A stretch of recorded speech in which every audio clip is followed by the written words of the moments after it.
welcome to the third season of the Steps to Happiness show on Celebrity TV. I'm your host, Teresa Greco.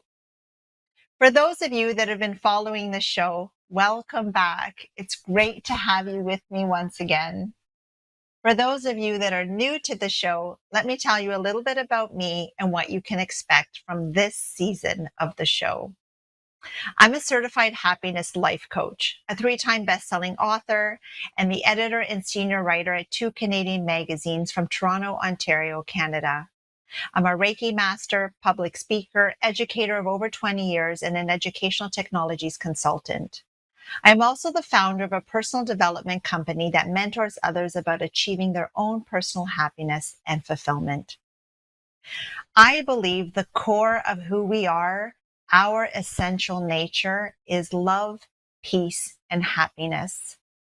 I believe we already are happy, but the world leads us away from who we really are and causes us to feel worry, doubt, fear, frustration, angry, and all the unpleasant emotions we feel day to day.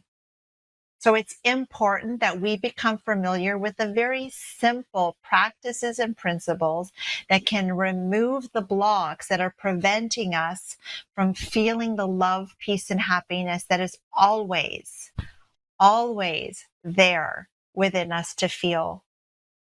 On my show is where we talk about the various steps you can take to arrive at your inner happiness. This season, each half-hour episode will feature one guest, and they will share with you the ways they are tapping into their happiness and how they are helping others to do the same. You'll hear from coaches, writers, motivational speakers, and those who are living their passion and purpose. We will explore the latest physical, mental, emotional, and spiritual well-being practices, and together we'll advise you on the actionable steps you can take towards a happier, more fulfilled, authentic life. So I hope you'll join me here each week on Soulivity TV as we talk about the ways we can nurture and connect with all aspects of ourselves to keep us aligned, centered, at peace, and happy. I'm going to take a short break, but I'm very excited for this first episode and for you to meet my first guest. I'll see you in a bit. Have you ever asked the question, if I was to be anything, what would I be? Regardless of money, regardless of status, beyond popularity and fame. Living your passion, feeling your life has purpose. Soulivity is a space to nurture that which lives in all of us. A place where work can become play,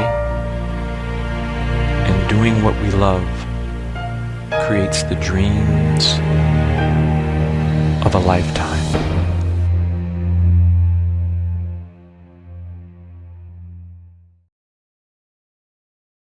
Welcome back to the Steps to Happiness show. I'm thrilled to introduce my first guest of the season on the show today. He's an Ivy League educated positive psychology expert, celebrity happiness coach, inspirational speaker, and published author. Robert Mack, hello and welcome to the show. Oh my gosh, thanks for having me. I'm so excited to be here.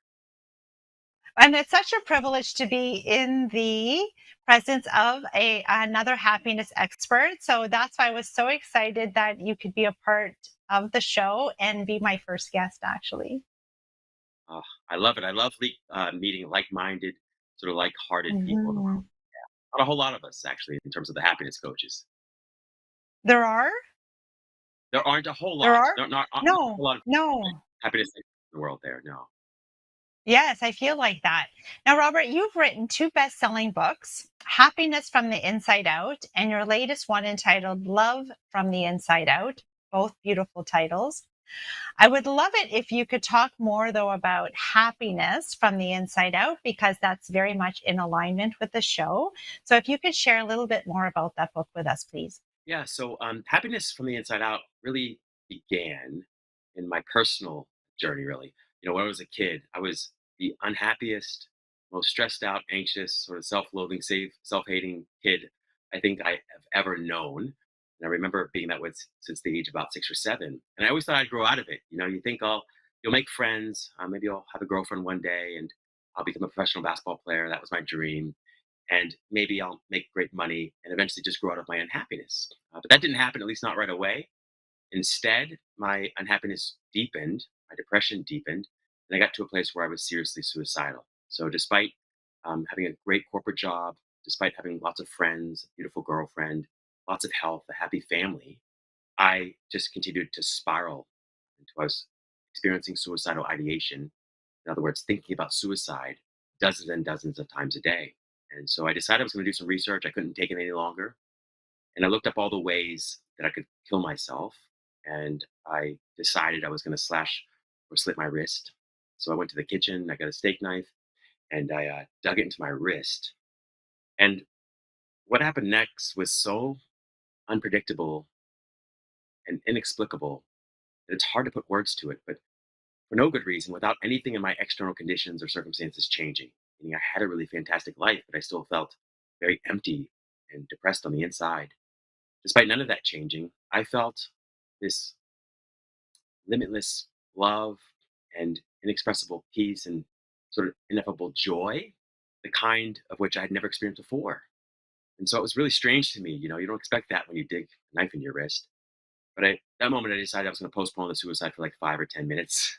And now it's really laughable almost. And then it felt like a really tall, ambitious order. Like I didn't think I could last that long. But I did last that long. And in that time, I began doing a different kind of research. I looked up what happiness is and unhappiness is and depression is. And I discovered a whole lot of really interesting research and data out there in the world through the course of many years. So it's been a few decades since then. But all of that experience is sort of what began sort of as a journey in me discovering and looking for my own happiness. Eventually became the book Happiness from the Inside Out. Mhm. And in that, I hear, some of my own similarity, that on the outside, my life looked perfect as well. So fulfilling career, beautiful, healthy family, our own home, cars in the driveway, vacations a year, lots of beautiful material things. So if my life checked off all the boxes that society, family, culture, religion told me that I needed to have a happy life, how is it that I've arrived at this point in my life, which for me was approaching 40? That was that turning point from that in my life that caused me to take a step back and start to reevaluate and ask myself some important questions about the way that I was living, and if I was happy and feeling fulfilled in my life, and I wasn't, and and suffering in that for a long time, saying I don't understand and not feeling like I could talk to anybody about it. That's also so much about my message, is that many of us suffer in silence for a very long time, feeling like we don't want to be judged, feeling like nobody will understand, feeling like nobody will love us if we express how we're feeling. And I felt like that too. I didn't tell anybody for a very long time how I was feeling, because I didn't want to be judged. I didn't want to say, Teresa, what are you talking about? You have like all of these things in your life. How could you possibly be unhappy? And so, and I heard some of that, similarity in your own life, that you were living on the outside a very beautiful life, but on the inside feeling brutally unhappy. You just nailed it. I mean, you read my mind. Also, you lost me at 40 because I think you need to check your birth certificate. It's impossible. Impossible. Um, yeah, that was the story for me too. I mean, precisely, that was precisely it.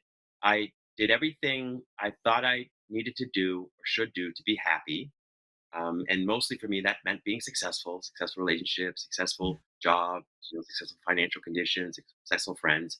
And I was as miserable as I'd ever been. And so I started at that point making some very different decisions. I didn't know a whole lot, but I knew that what I was doing wasn't working and that my best thinking had gotten me to this place of being so deeply depressed.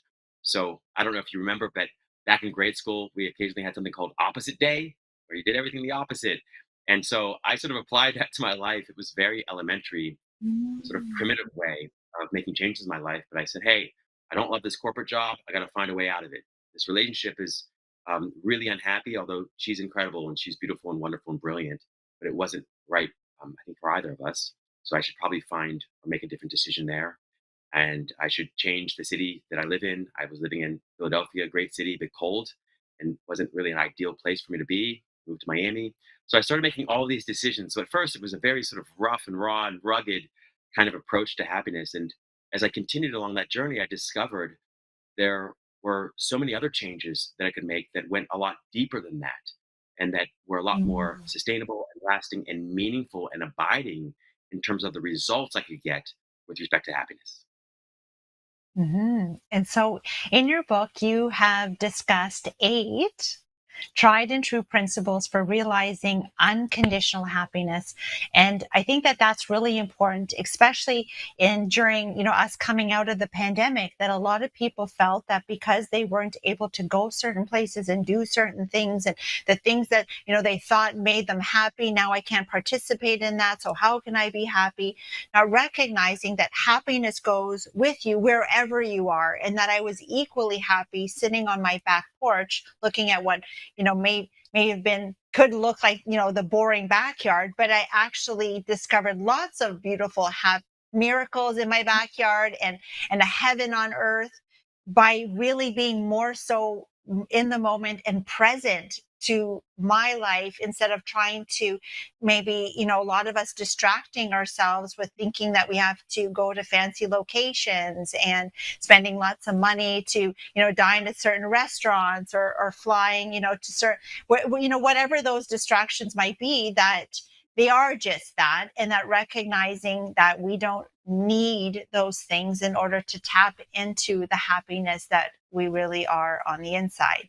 And so I would love if we could talk about what some of these principles are, so that people can understand that happiness is not found on the outside, but it's actually deeper, as you said. Preach that all day long. I mean, you're absolutely right about that. That's just spot on. I would say happiness is presence and unhappiness is distraction, right? Happiness is being in the moment. It's living in the moment, not necessarily for the moment. It's a little different, but living in the moment, living in presence. And unhappiness is always in distraction or absence. And so we always think that when we're unhappy, there's something or somebody missing from our lives. But the something or somebody missing is our own presence. We already are, believe it or not, Mm. steeped in happiness. In fact, I would strongly argue that happiness is not just within us, but it is us, right? So when your mind is cool, calm, collected, Mhm. composed, and quiet, right? When you're tapped in, tuned in, turned on to the present moment, and you're not distracted by what you don't have or what anybody else does have or what you should have or what you used to have, but you're just doing what you can to stay with whomever is in front of you and whatever is in front of you. And deeper than that, when you're not making up stories about how much better or worse life is or could be or was, when you're just in the moment, you find that you're happy already. Right? In the beginning, when you're practicing presence, Mhm. it doesn't feel like a whole lot. It's like entering a dark room.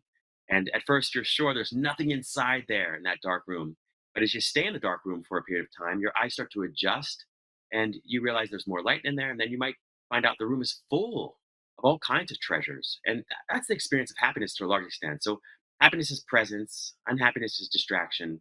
When you feel like something is lacking or absent in your life, it's not that someone or something else is lacking or absent, that you are lacking or absent with respect to presence. All beautiful. I agree. I agree with all of what you just said, and that for me, happiness is more than a state of mind, right? Even positive psychology talks very much about a state of mind, or you having personal characteristics within you, as well as circumstances outside of you, that if they line up in such a way, then you can be happy. But I also go a little bit further by believing that happiness is a state of being, meaning that we are, as you said, we are love, peace, and happiness, that it is our original nature. It is the true essence of who we are. It is the core of who we are. And when you know that it's more than just, thinking positive things about your life. And I mean, that's a component of it, right? Our mental self is a component of our physical, emotional, and spiritual self. And so, yes, that also plays a part of it, but it's not the only part of us, that there's the other components that we also need to connect with and nurture, and to understand that when you are happy already and you're not feeling it, then that then allows you to maybe pose some questions about, why is that? Are there blocks that are preventing me from feeling the happiness that I feel? Or are you making time to connect with the happiness that's already inside you to feel? That you don't need to do anything, buy anything, earn anything, achieve anything, that you can remove all of that, that it's not about arriving, or it's as happiness as a destination or any of that, that it is inside you at any moment to feel. Facts right there. That's right. It's exactly right. One way I say it, just to reflect back your found wisdom there and insights, you know, um, success doesn't lead to happiness. And we have decades of empirical data to support that and back that up. So if you're unsure, check out any of the books out there in the world on positive psychology. So success doesn't lead to happiness. Interestingly enough, happiness does lead to success. So happy people experience better, more successful lives with less time, energy, and effort. So, in other words, happy people live longer lives than their unhappy counterparts by about 6 to 7 years on Mhm. average. Happy people make more money, about $600,000 to $700,000 on average over the course of their entire lifetime, on average, than their unhappy peers. Happy people get married earlier, stay married longer, and are happier in all relationships, whether they're married or not. It's not about being married. It's not Mhm. even about relationships, it's about love and happiness. Happiness also makes you more attractive. So happy people are rated as more attractive than unhappy people. And it's not the other way around. A lot of people think, well, if you're attractive, you're happier. We know that's not the case. Happiness is causal in that respect, right? We also know that happiness improves your job performance, improves your health, all of these things, right? Happiness actually makes you more charitable and kind and generous. So happy people are kinder people, more altruistic and selfless people. So Mhm. happiness also leads to success. But there's a third part to this, the one that you're getting at too, which is that happiness is the greatest success, meaning it's the reason that we want Mhm. success. All success ever aims for is simply happiness. And so if you have Mhm. happiness, you have the true prize and the cake already, and everything else is a consolation prize or icing on that cake, right? So in other words, you got to find a way to get happy without everything and everybody you want. And then you're happy, which is the point of it all. But then when you're happy, you get everything and everybody else that you want with all the time, energy, and effort that you're accustomed to, right? But you're also, spot on when you say, look, initially in our happiness journey, it starts as like happiness is what you do or what you have. Okay, that's fair. It's low hanging fruit in the beginning, and you want to clean that up if you can. But then you graduate and you say, well, happiness isn't just a lifestyle status, and it's not just a state of the body, it's not just a relationship status, and it's not just a state of the mind. That you can find yourself thinking the most positive thoughts, which of course are better than negative thoughts, but still be anxious or unhappy or upset or Mhm. overwhelmed. Underneath all of that thinking, even the best of thinking, even the worst of thinking, is a state of being, your innate, true nature, your natural state of being that is always tapped into and turned on, that is always perfectly blissful. In fact, it's bliss itself. And so, if you can get those thoughts and those crazy stories out of the way, you'll quickly begin to Mhm. discover that you're rich already. You're steeped in wealth and success already, the greatest kind, the kind that not only feels great, but also leads to other more traditional forms of wealth and success Mhm. and riches. Mhm. Yes, yes, that we must go within before we can go without. So that our external environment is just always a mirror of our internal one. So when we get everything, like our ducks in a row on the inside, that it's like literally miraculously, all of a sudden the ducks on the outside that look like everything was chaotic and I don't know, like how are we going to get it all under control? All of a sudden it's like, what? how come you're all in alignment like this? And that was just Yes. because you went inside first, got into an alignment with who you really are, got grounded and centered. And then all of a sudden, it is like miraculously, everything seems to fall into place on the outside. Beautifully stated. I mean, really eloquent. And you're right. And there's so many ways to say what you just said. I just love the twist and the beautiful finesse you put on that because it's true. You want to go within before you go without. Also, if you don't go within, you'll find yourself going without, right? But Mm. then notice, right? Nice, Yes. nice play, Yes. nice play Yes. there. Yes. Yes. And then there's one more twist, at least, or on that, which is, if you go within, you don't have to worry about going without. And by that, I mean, when Mm. you go inside, you don't have to worry about going outside. But also, when you go inside, you don't have to worry about going or having or experiencing lack or absence in the way that you used to. And it doesn't mean you won't have periods of time when you feel like you're in lack or that you're in somehow, missing something in your life. But you can always return to this touchstone of who and what you truly are that is perfect peace and find within that perfect peace everything else you're looking for. And there is something about the universe that just, needing nothing attracts everything. And so when you discover that everything you're looking for is really Mhm. inside, everything else seems to Yes. arrive in divine timing. Yes, yes. If only people would remind themselves of that everything that we're searching for outside of ourselves already exists within us. And that for me, I needed to connect with the love, peace, and happiness within myself. But also when I began to first love myself, but that then led me to honoring and respecting myself in other areas of my life, that then, as I said, kind of got all my ducks in a row on the outside. But it all started with self-love. And so that's interesting. I mean, it is interesting, but also not, in the sense that your second book is entitled that, right? That I believe that self-love is the key to everything, the key to our happiness, absolutely. But again, because it's a part of our essential nature, our original nature, that we are love, peace, and happiness, and that they all kind of go together. And I've heard you, talk already, referring to peace. But what about the love? What about the love piece? What about the love, Therese? What about the love? I love that question. You're absolutely right. I think of love as your happiness shared.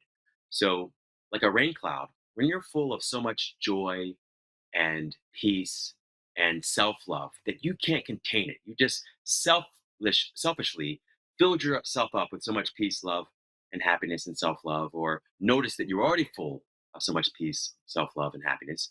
You can't help but shower that peace, love, and happiness down upon the earth on all living creatures and beings, indiscriminately, unconditionally, without an expectation of reciprocity, simply to unburden yourself, simply to relieve yourself of this peace, love, and joy that you can't possibly contain or carry around any longer, right? And you share it without any strings attached, right? Without any quid pro quo. It's not a business affair. It's not a negotiation. It's simply a sharing. It's a overflow of the bliss that you've been carrying inside all Mhm. day long, right? Another way of saying that is not just that love is your happiness shared, is love is your self-love shared. So love Mhm. and happiness are really synonyms. They look like two different phenomena or two different Mhm. energies, but they're one phenomenon or one energy looked at through two different lenses, seen from two different perspectives. When you're really happy and you're all by yourself, we might call it self-love or we might call it happiness. When you're happy, not just in your aloneness, but in your togetherness, we call that love, or I call that love. So love is your self-love shared. And you're right, there's really just one kind of love, although we talk about it in different ways. And that is self-love, right? No self-love, no other love. No love for yourself. Very difficult to not only give love to others, but also to receive love from others. If you don't really truly love yourself, you'll doubt the other person's love for you. And you'll think they're manipulating you, they're up to Mhm. something, they can't Mhm. possibly love you. How can they love you? You know yourself better than them. You know that you're not smart or beautiful or talented or worthwhile. So they have to be up to something. And so before long, that becomes a self-fulfilling Mhm. prophecy. You drive them away, with your inability to receive love and not just give love as well. So Yes. absolutely right. One final thing I'll say, and I'll stop here, is that the self, the true self, is thoughtless, wordless, faceless, formless, infinite, eternal self that we might call spirit, we might Mhm. call awareness or Mhm. consciousness. It is love. So self love is actually a Mhm. redundant term. The love is the self, and the self is love, and we are all the one self. So we are all one love. Mhm. Yes, yes. Thank you. Thank you for all of that. Also, all so well said. And so I would love if you could share some of the principles in your book. I know we've probably been touching them on already kind of inadvertently, but if you would you mind to talk about what some of them are? And then if people want to learn more about them, they can obviously grab a hold of your book. Sure. So I'd say lazy intelligence is probably the one I'd want to share first, which is, look, we all try too hard to be successful, try too hard to be happy. We try too hard to get love and give love. And there's an easier, faster, more enjoyable way to experience success and happiness and peace and love. And so it's all about lazy intelligence. And so it's asking yourself, what's the laziest, smartest way to get what I want? In this case, it's happiness and success and love. Because we know that if you have happiness, it leads to success and love. And so for me, that means not routing my happiness through other people, things, places, or activities. It's going straight and directly to the source for it. And there are lots of ways to do that, and I have no judgment about how you do that. Meditation and prayer and contemplative Mhm. prayer and affirmations and japa and retreats. All these things are fantastic. So whatever works for you. Um, One of my favorite practices is something I call a micro meditation. I also occasionally call it practice in the presence.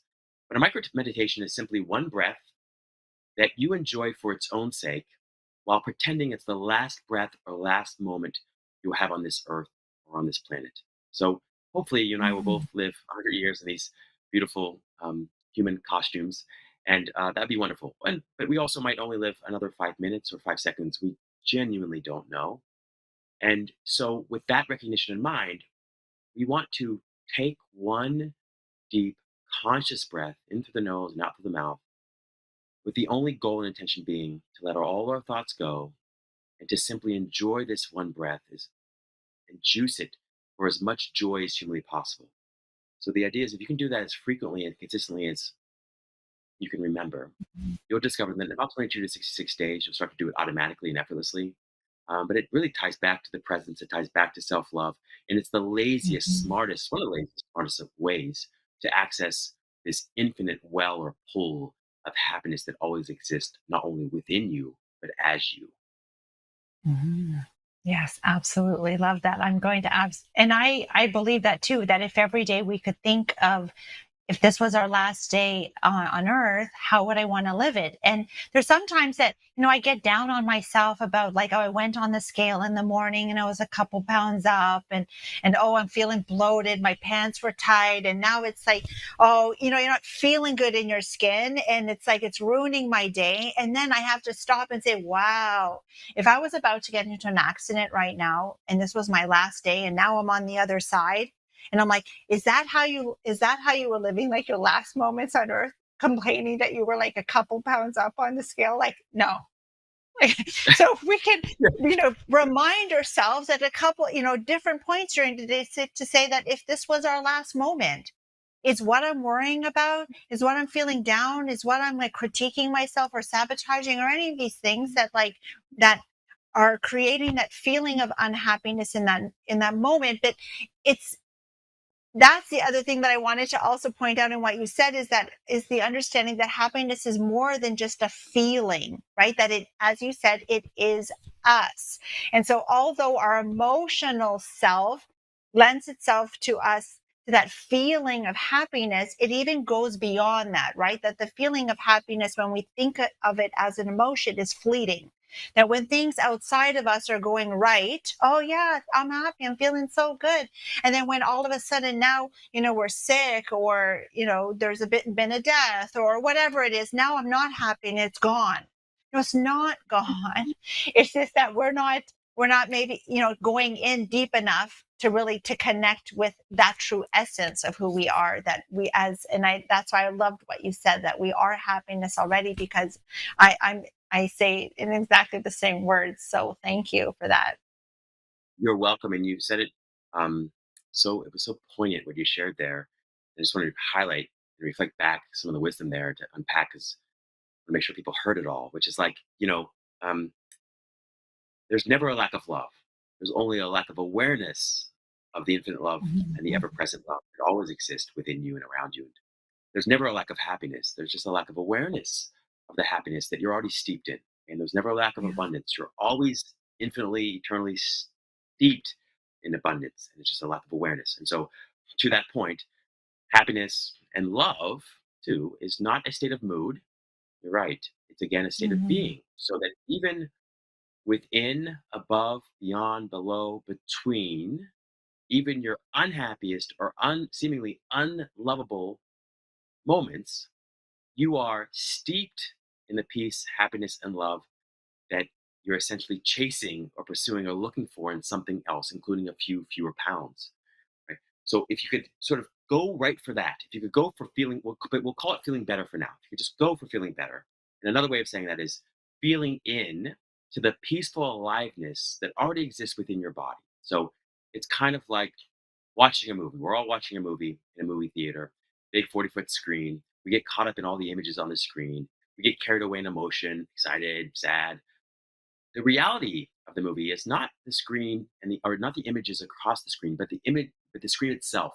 So behind this movie, the screen behind it is sort of unconditional in its all loving, embracing nature, right? And it's unshakable and immovable in its peace.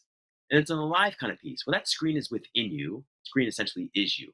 And so at any point in time, underneath, beyond, between, above and below, even your depression, even your stress and anxiety, even your self loathing and self hating is perfect self love, perfect peace, and perfect happiness. It doesn't always feel like that. It doesn't always feel like that. And so that's the temptation is don't think that it's not there just because you don't feel it. But the more time you spend Mhm. being aware of your true self, which is thoughtless and wordless, it's just awareness itself, the more you'll find that the dimmer switch on that infinite peace, love, and joy seems to be turned up higher and higher and higher until you do feel it more consistently and palpably and viscerally in your day to day life. So, no question about it. Mhm. But don't think that Mhm. it's mostly or only a mood because you will quickly find yourself confused and chasing the wrong. Mhm. Yes, the awareness of the truth of who we are at any moment is so important to remind ourselves of that. So that little micro meditation moment can remind us if there is I know, and now we're running out of time, but I could talk to you about this for forever. Is there something another like little strategy that can also bring us back to ourselves at any moment as well?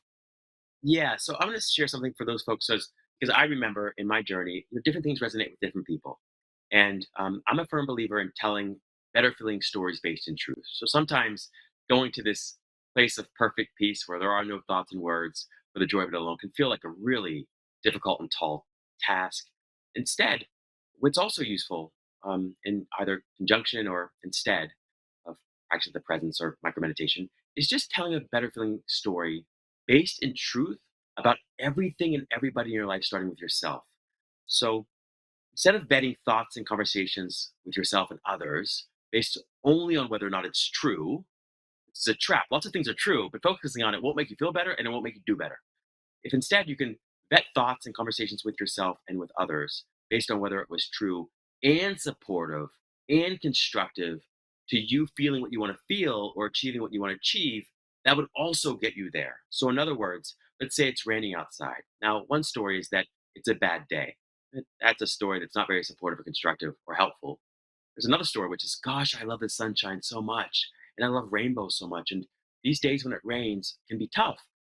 And they remind me how much I appreciate the sunny, beautiful, clear sky days. I love that so much. And I'm looking forward to those days so much. So it's still a truthful, accurate, honest story, but it's a better feeling, more supportive, more constructive story that helps you not only feel better, but in feeling better, it will help you do better. Because we know when you feel better, life goes better. You're a more creative thinker and problem solver. You attract situations and people and opportunities that you otherwise wouldn't. And so this is the magic and the miracle of happiness from the inside out and love from the inside out. Yes. And just to tag on to that, which I'm sure is also one of your principles, is the gratitude.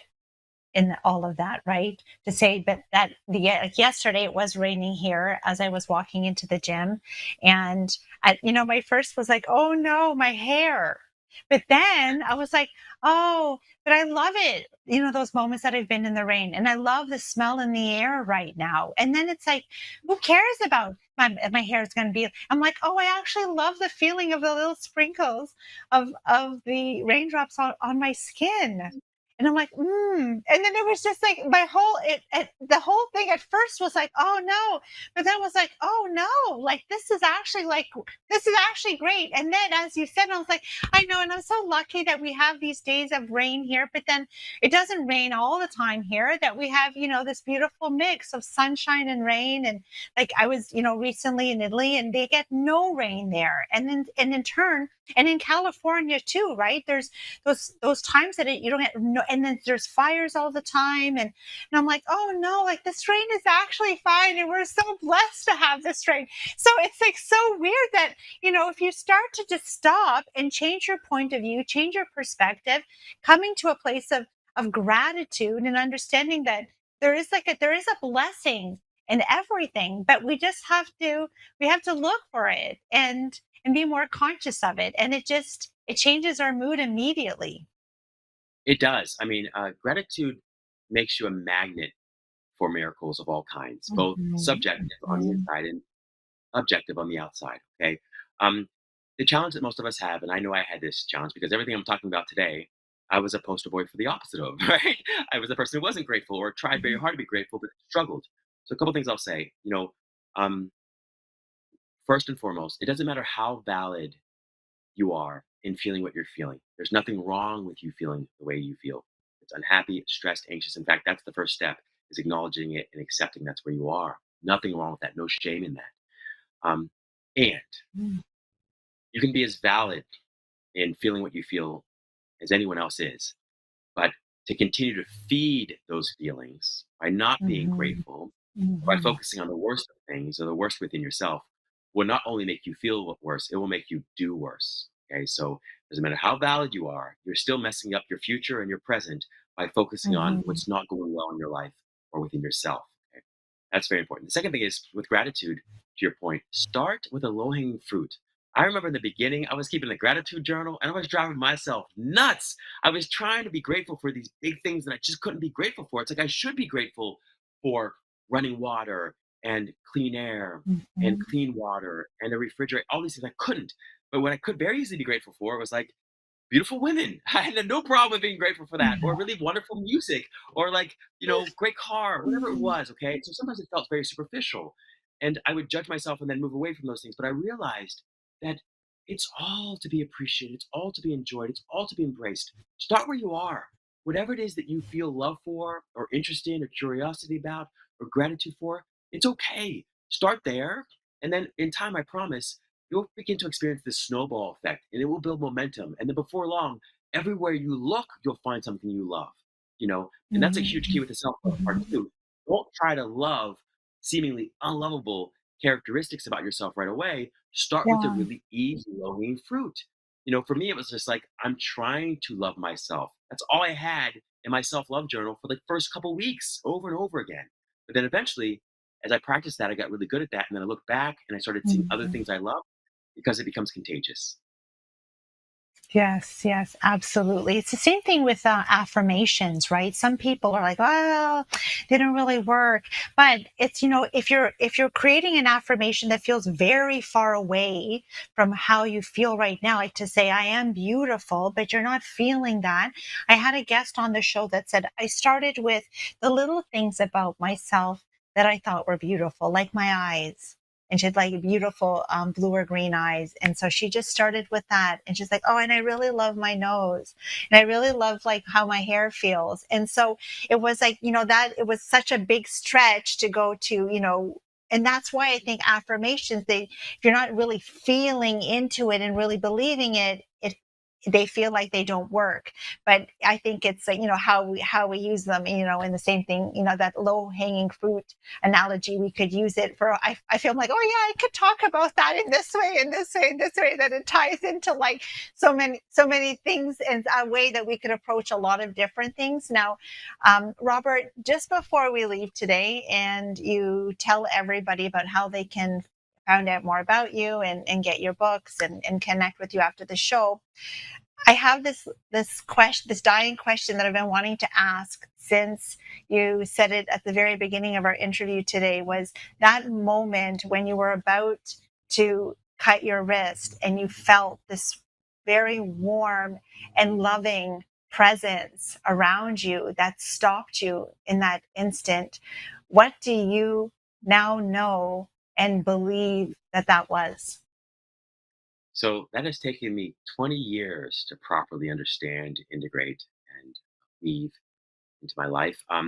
At the time, I just called it divine intervention. Now, I had a real challenged and challenging relationship with whatever it was that I called God. At that point in time, I was raised sort of fire and brimstone Christian, and I had lots of challenges and really frustrations around that.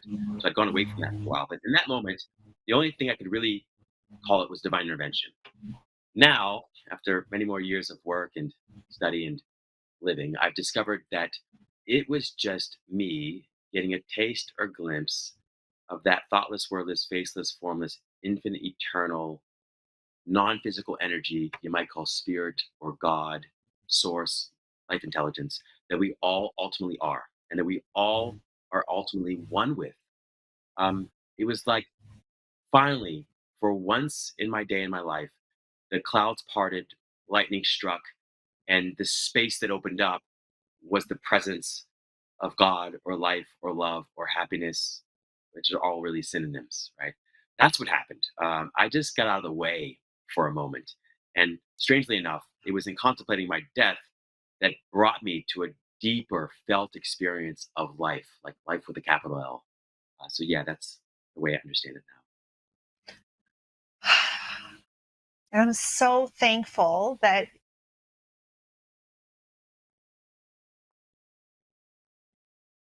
you were able to experience that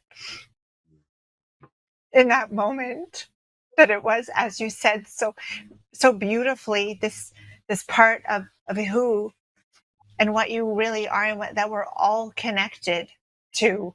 And that I'm so grateful that you were able to feel that Right? in that So, moment, because the true essence of who we are, the infinite and eternal part of us that is in this physical shell, that is going through all of these trials and tribulations, that makes life on earth feel like it's so hard, especially now when earth feels like it's really at this terrible time of crisis right now, is that you were able, amazingly enough, you were able to feel that part of yourself in that moment that allowed you to pull yourself out, like mentally out of that space.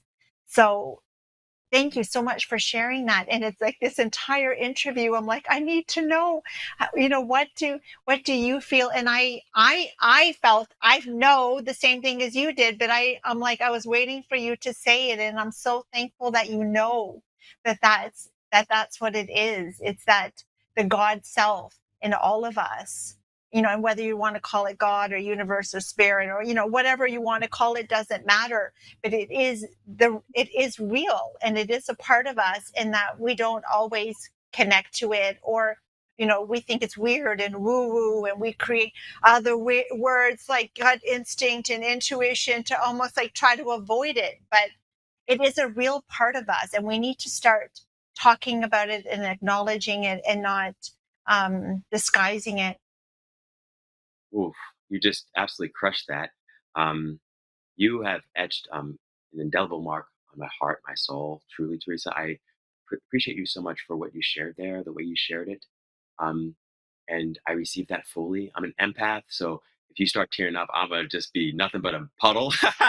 So I cannot tell you, first of all, how much I appreciate that. Um, you're absolutely right about that. You couldn't have spoken any truer words. You know, it's really the only real part of us, meaning it's the part that's infinite, eternal, and isn't fleeting. Okay, so what you shared there is the truth. the whole truth and nothing but the truth. And the more time we practice feeling into that, the more we come to see and feel it as the truth. But I want to just acknowledge you for allowing and holding space for that to come through in a way that's authentic and organic and honest, and to also just do nothing but reflect back light and love and wisdom to me and to all of us. So thank you so much. I feel so honored to be in conversation with you, to be connected with you, to know you, and for the work you do. I mean, it's the work that you do. It's these kinds of conversations with people like you that ultimately saved my life. Thank you. Thank you. And I feel exactly the same way about you, that I feel so honored and blessed to be with you and in your presence, and to been able to hear your wisdom and have you share the wisdom with our viewers, and have it go into the ether so that it can reach and hear whichever, whoever it's supposed to fall upon, and whoever's heart is supposed to be open to our message today. So I am also very, very grateful for you. Oh, I appreciate it. You know how we do. That's right. That's right. Thank you. Thank you so much for being with us today. Thank you so much for having me. I so appreciate it. I'd like to leave you with the thought for the day. Are you waiting for the people around you to change so that you can be happy? Are you waiting for circumstances outside yourself to be different so that you can feel happy? Are you searching for that perfect partner or that got to have item so that you can be happy?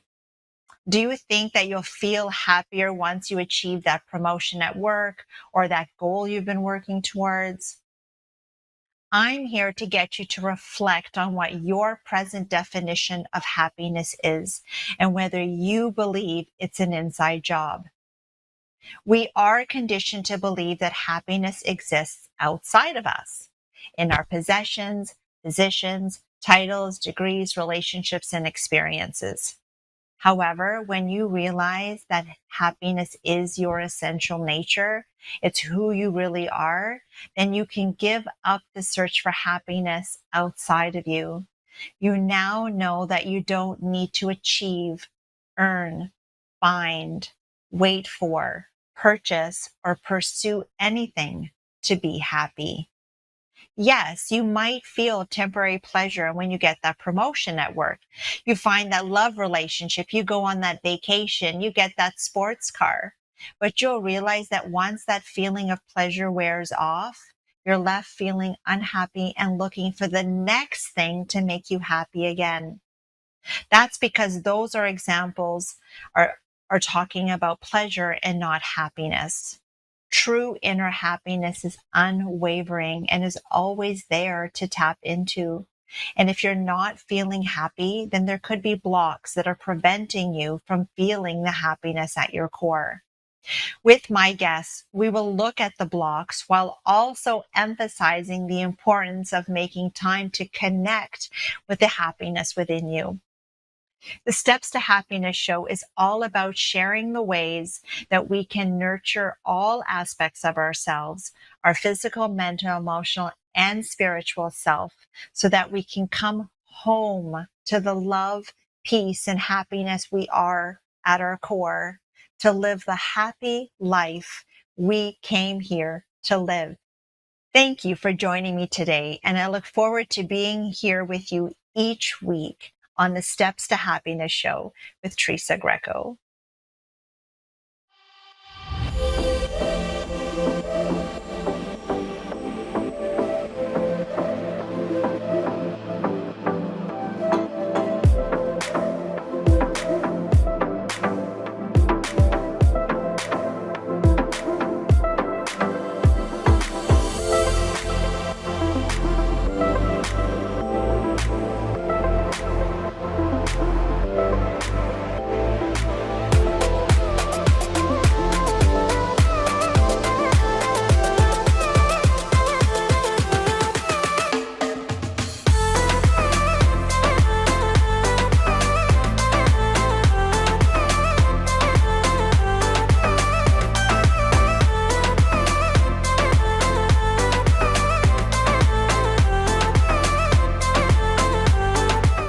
connect with Teresa Greco after the show for coaching, workshops, and speaking engagements, you can visit her website at teresagreco.ca or by email at stepstotruehappiness@gmail.com or follow her on Instagram at Teresa Greco_steps to happiness or on Facebook at Steps to True Happiness with Teresa Greco.